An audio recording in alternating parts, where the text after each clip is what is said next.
욥기 26장의 말씀의 전체의 장을 가지고 함께 말씀을 나누어 보고자 하는데, 이 말씀을 읽으면 읽을수록 어떤 내용인지 잘 이해가 되지 않는 부분들도 있을 거라는 생각이 듭니다. 그만큼 어렵지만 비밀스러운 하나님의 말씀이기 때문에 내게 은혜가 되는 줄 믿으시기를 바랍니다.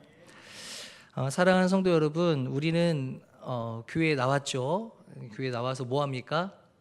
예배하죠. 예배하고 또 기도하고 또 찬송을 하나님 앞에 드리면서 살아갑니다. 그러다 보면 가끔 내 안에 내가 하나님의 마음을 참 많이 아는 것 같아, 이런 생각을 할 때도 있다라는 것이죠. 그런데 때로는 우리가 하나님을 안다는, 그리고 그 하나님을 알고 있다라고 하는 생각들이 세상의 관점과 기준에 갇혀 있지는 않는지 한번 생각해 볼 필요가 있다라고 하는 것입니다. 오늘 본문 욥기 26장은 욥의 친구 빌닷의 말에 대해서 욥이 그 말에 반응하는 장면을 우리에게 보여주는 것이 바로 이 욥기 26장의 말씀입니다. 자, 그렇다면 빌닷은 어떤 인물인가요? 욥기에 등장하는 이 빌닷은 욥의 세 친구 중에 한 사람이었고, 두 번째로 욥을 가리켜 발언을 했던 인물이었습니다. 이 빌닷이라고 하는 사람은 욥의 고난을 바라보면서 너의 그 고난은 욥의 너의 자녀 때문이야, 자녀들의 죄 때문이야, 그리고 욥 너의 죄 때문에 너는 그 고난 속에 빠질 수밖에 없는 것이야, 이렇게 해석을 했던 사람이 바로 이 빌닷이라고 하는 인물이었습니다. 욥이 하나님께 회개하고 그래서 용서를 구하고 주님 앞에 납작 엎드려야 된다라고 강력하게 주장한 사람도 이 빌닷이라고 하는 인물입니다. 하지만 우리가 좀 기억해야 될 것은 무엇이냐면, 이 빌닷이 참 말을 잘해요. 그런데 욥의 고난에 대해서 이 빌닷은요, 하나님의 섭리를 이해하지 못했다라는 것입니다. 그러다 보니 고난을 통해 하나님의 목적과 뜻을 전혀 이해하지 못했던 사람이 이 빌닷이라고 하는 사람이었다라는 것이죠. 빌닷은 오늘 본문의 이 앞장이었던 25장에서 이렇게 이야기한 부분이 있어요. 어떤 내용이냐면, 하나님은 지극히 높으신 분이야 라고 이야기를 합니다. 그러면서 뭐를 비교하냐면 인간의 모습과 비교를 해요. 하나님은 지극히 높으신 분이지만 인간은 티끌과 같은 존재이며 벌레와 같은 존재야 라고 이야기할 정도로 하나님의 그 위대하심을 이야기했던 인물이 이 빌닷이라고 하는 인물이었다라는 것이죠. 여러분, 틀린 말이에요? 틀린 말이 아니에요? 틀린 말 아니죠. 하나님은 위대하시죠? 아멘.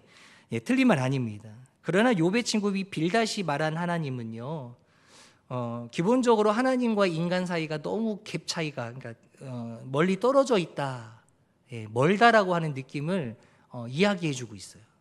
그러면서 하나님은 우리와 너무 다르신 분이기 때문에 우리는 그 하나님에 대해서 두려워해야 돼라고 이야기할 정도로 표현하는 사람이 바로 이 빌닷이라고 하는 인물이었다라는 것이죠. 이런 이야기들에 대해서 26장에서 뭐라고 하냐면, 이 욥은 그런 빌닷의 이야기에 반문을 시작합니다. 그 말이 틀리다라는 것을 이야기하는 것이죠.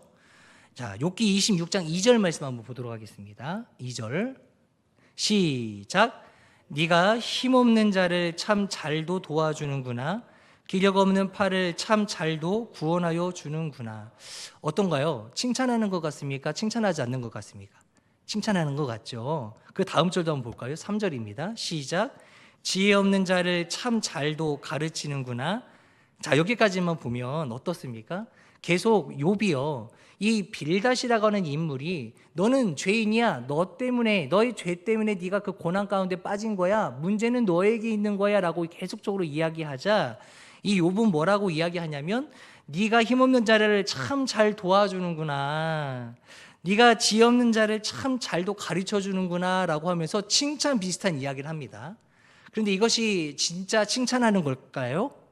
아니요, 욥이 빌닷을 칭찬하지 않아요. 이것은 어떤 이야기를 하는 거냐면, 우리가 쉽게 말하면 어떤 한 단어로 말하면 이렇게 표현할 수 있을 것 같아요. 풍자한다. 풍자라고 하는 뜻이 무엇이냐면 비웃으며 빌닷의 잘못을 폭로한다는 이야기를 가지고 있어요. 다시 말하면, 그래 너 참 잘한다, 그래 하지만, 그렇게 말은 하지만 실질적으로 너 그렇게 말하면 된다 안 된다? 안 된다라고 하는 거예요. 너가 그렇게 말하는 하나님이 진짜 하나님이 원하시는 뜻이 분명 아니다라고 이야기하는 것을 지금 욥은 이야기하고 있다라는 것입니다. 아까 조금 전에 제가 언급드린 대로 이 빌닷이라고 하는 사람은요, 말을 참 잘했던 사람이었어요. 그래서 하나님에 대한 이야기를 하면 많은 사람들이 어떻게 생각하냐면, 그래, 하나님은 분명 그렇게 말씀하셨을 거야. 그래, 하나님은 우리 빌닷이 이야기하는 것처럼 위대하신 하나님이시면서 우리에 대해서 이렇게 저렇게 생각하는 게 맞을 거야 라고 사람들이 현혹될 수 있을 정도로 말을 참 잘했던 인물이 빌닷이었다라는 거죠. 빌닷은 스스로 이렇게 이야기해요. 나는 하나님을 참 잘 안다라고 이야기합니다.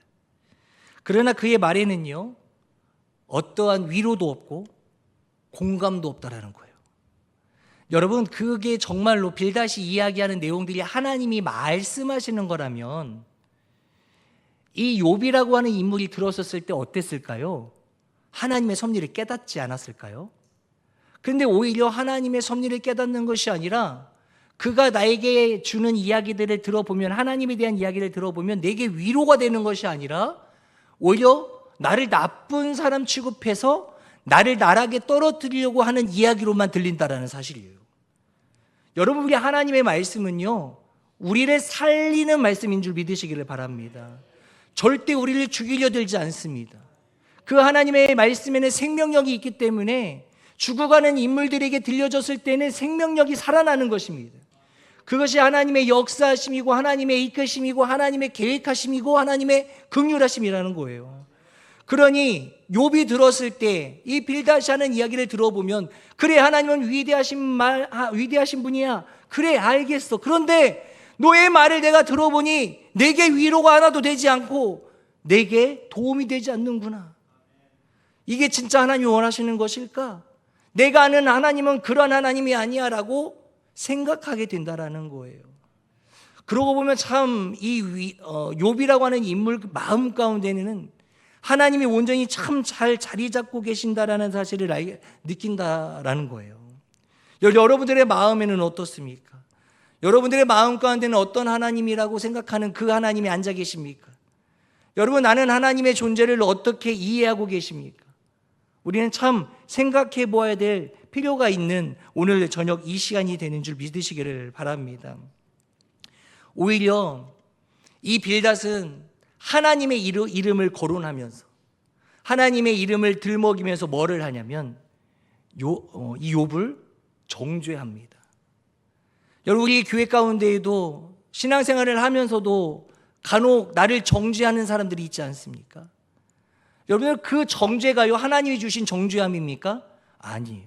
물론 나는 죄인이 맞지만 그 정죄함은 하나님이 원하시는 게 아니라는 거예요.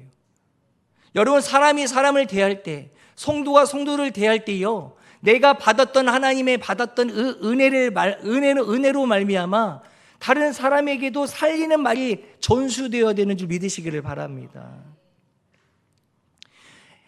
만약에 그 생명력이 없는 말을 중언부언하는 사람이라면 이 사람이야말로 세상의 지혜에 갇힌 신앙을 가진 잘못된 신앙인이라는 사실입니다. 독실한 신앙인처럼 보이지만 사실 세상적인 테두리 안에서 벗어나지 못한 신앙을 소유하고 있는 자라는 것입니다. 빌닷은 이렇게 생각했습니다. 하나님은 의로우시다. 하나님을 의로우신 분으로 볼 때에 욥이 고난을 받고 있는 것은 욥이 하나님 앞에 죄를 지었기 때문이다라고 스스로 확신에 찬 말을 던지게 되었어요. 겉으로 볼 때는 굉장히 논리적인 말처럼 아주 참 깔끔하게 말하는 것처럼 들리겠지만 빌닷은 절대 알 수 없고 이해할 수 없는 그 하나님의 뜻은 그의 생각하는 것보다, 여러분, 하나님의 생각은 훨씬 깊고요, 훨씬 넓다라고 하는 것을 기억하셨으면 좋겠습니다. 빌닷은 하나님의 정의라고 하는 것을 말하면서 하나님의 자비와 사랑은 언급하지 않고 있는 모습을 보게 됩니다. 이런 사람에게는 말 속에 뭔가 비어있는 느낌이 드는 것이죠. 말은 참 조리 있게 잘하는 것처럼 들리지만 한참 듣고 돌아서면요, 내게 위로도 되지 않고 내게도 사랑도 느끼지 않는 공허한 말로 깨닫게 된다는 것이죠. 그러나 하나님의 뜻에는 자비와 사랑이 가득 넘치는 줄 믿으시기를 바랍니다.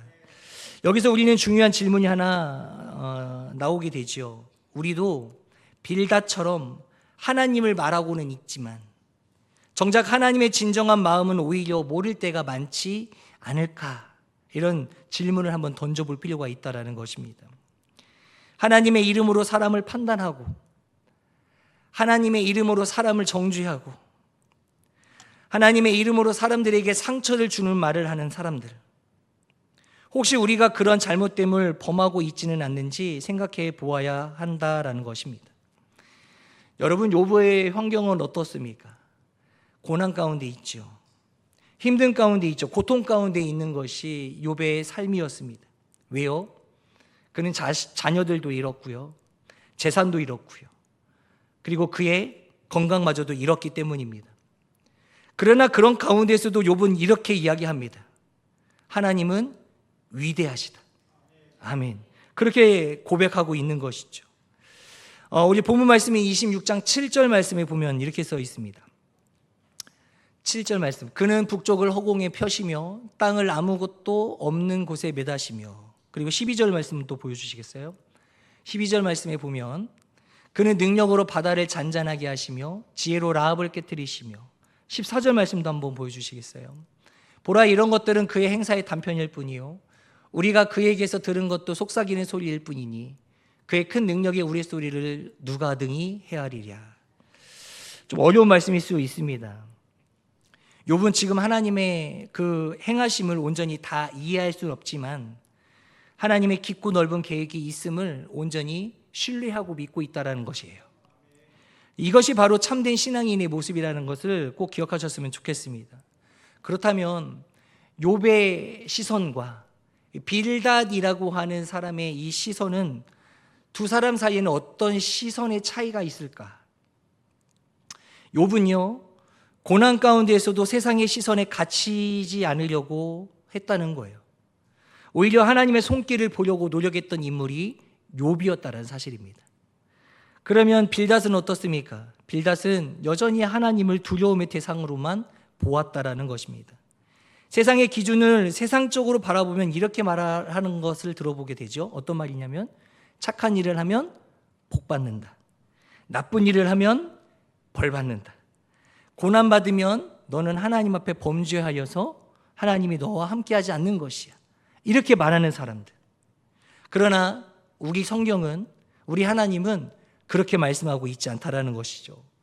여러분, 성경 인물들을 보면 대표적인 인물 요셉 어떻습니까? 요셉은요, 억울한 누명을 쓰고 감옥에 갇혔습니다. 그죠? 그리고 또 다윗은 어떻습니까? 사울에게 쫓기면서 고난의 세월을 보냈던 사람이 이 다윗이었어요. 바울은 어떻습니까? 하나님의 복음 들고 증거했는데도 불구하고 감옥에 갇히고 매를 맞았습니다. 여러분, 예수님은 어떻습니까? 죄가 있으셨나요? 죄가 없으셨는데 십자가에 달리셨습니다. 세상의 눈으로 볼 때에는요, 세상의 시선으로 볼 때에는 이 사람들은 실패의 인생을 살았던 사람이에요. 그러나 하나님의 눈으로 보면 이들은 실패가 아니라 성공한 사람이며 말씀을 이루은 사람들이라는 사실이에요. 여러분, 우리는 어떤 시선으로 바라봐야 됩니까? 우리도 세상의 기준으로 하나님을 보려고 하면요, 오히려 우리는 하나님과 가까워지는 것이 아니라 오히려 하나님을 놓치게 된다는 사실입니다. 그러면 우리는 어떻게 해야 됩니까? 혹시 우리가 고난 중에 있다면 여러분, 남을 비판하고 탓하고 남을 판단하기 전에 우리가 먼저 해야 될 한 가지 사실이 하나 있어요. 무엇이냐면, 따라해 볼까요? 하나님을 더 깊이 알고자 하는 마음을 품어야 합니다. 믿으시면 아멘.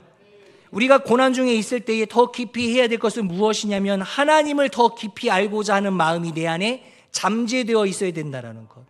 그리고 잠재되어 있을 뿐만 아니라 내가 그 마음을 끄집어내서 하나님의 그 계획하신 아래 이거를 비추어 봐야 된다는 사실이에요.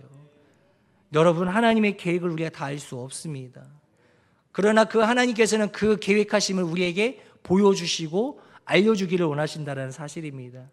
그러려면 우리는 하나님께 묻고 또 물어야 되는데 그 가운데에 우리에게 바탕적으로 깔려 있어야 될 게 무엇이냐면 하나님을 향한 내 마음의 신뢰함과 믿음이라는 거예요. 하나님을 향한 신뢰와 믿음이 연약해져 있다면 그 사람은 하나님을 온전히 마음에 품을 수 없게 됩니다. 여러분, 여러 가지 형편과 상황과 여건과 환경이 어려울지라도 우리가 놓치지 말아야 될 것은 하나님의 마음을 품는 거예요. 저는 참 담임 목사님께 감사하는 것들이 많아요. 해외 선교 가셨을 때 저랑 카톡을 주고받을 때도 마찬가지고, 여러 가지 사건과 사고가 벌어졌을 때에도 목사님께서 제게 들려주신 내용 중에, 야, 너 때문이야, 너가 바로 서지 못해서야 라고 말씀하신 것이 아니라, 그럴 때 하나님의 뜻이 어디에 있는지를 바라봐야 된다. 이 말씀을 목사님이 해주실 때에 처음에는 납득이 안 가고 이해가 되지 않을지 모르겠지만, 곰곰하게 생각해보며 하나님의 뜻을 구하기 위해 엎드려졌을 때 하나님의 뜻을 비로소 보게 된다는 사실이에요. 하나님의 큰 그림을 우리는 다 알 수는 없지만 하나님은 계속 저에게 사인을 주시고 힌트를 주시고 길을 보여주신다라는 거예요.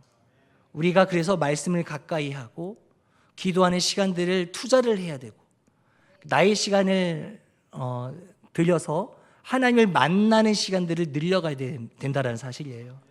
그럴 때에 나를 통해 하나님께서 역사하시고 나를 통해 하나님께서 말씀하시는 줄 믿으시기를 바랍니다. 여러분, 가장 멋진 인생은요, 하나님이 내게 은혜를 부어주시고 내게 가야 될 방향을 알려주셨을 때 나를 통해 나만 사는 것이 아니라 내 가정이 살고 내 공동체가 살았을 때 참 귀한 인생이라고 말씀드릴 수 있습니다. 여러분, 그런 귀한 인생이 우리의 삶의 이유가 되고 목적이 되기를 소원해요.